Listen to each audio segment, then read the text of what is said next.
Хан Ормон. Именно так называется новый спортивный комплекс в селе Джаныджол Кочкорского района. Его строительство длилось полгода. На реализацию проекта из госбюджета было выделено 56 миллионов 778 тысяч сомов. В физкультурно-оздоровительном комплексе можно будет заниматься 5 видами спорта.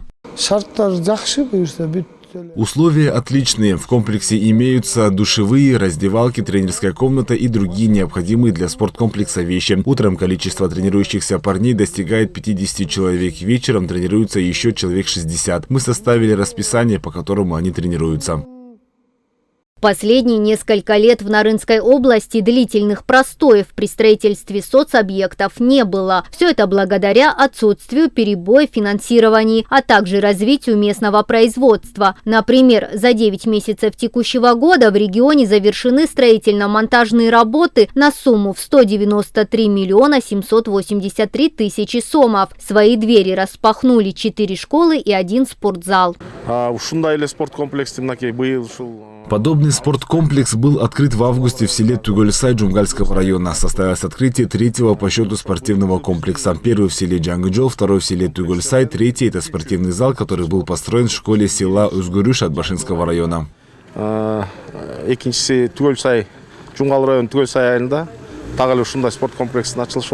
А тем временем в спорткомплексе Хан Ормон уже начались активные тренировки. Сельчане, сами спортсмены, уверены, что из Кочкорской долины выйдут будущие чемпионы мира и Олимпийских игр.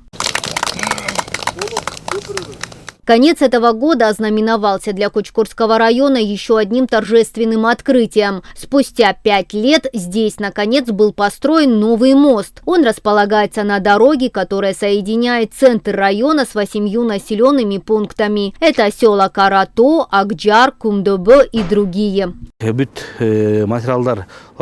Все строительные материалы местного производства, и все они качественные. Стройматериалы проверяли специалисты технадзора. Мы выполнили свою работу в указанные сроки. По плану старый мост, который находится рядом, должен быть разрушен, но мы решили его отреставрировать, разделить парапетом для того, чтобы по этому мосту животноводы могли гнать свой скот.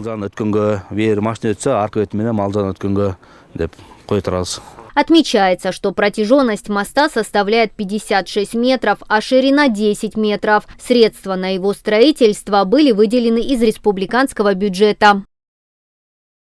Мадина Низамова, Адин Төлөбеков, Татты Бюбү, Кенже Акунова, Ильтер, Нарынская область.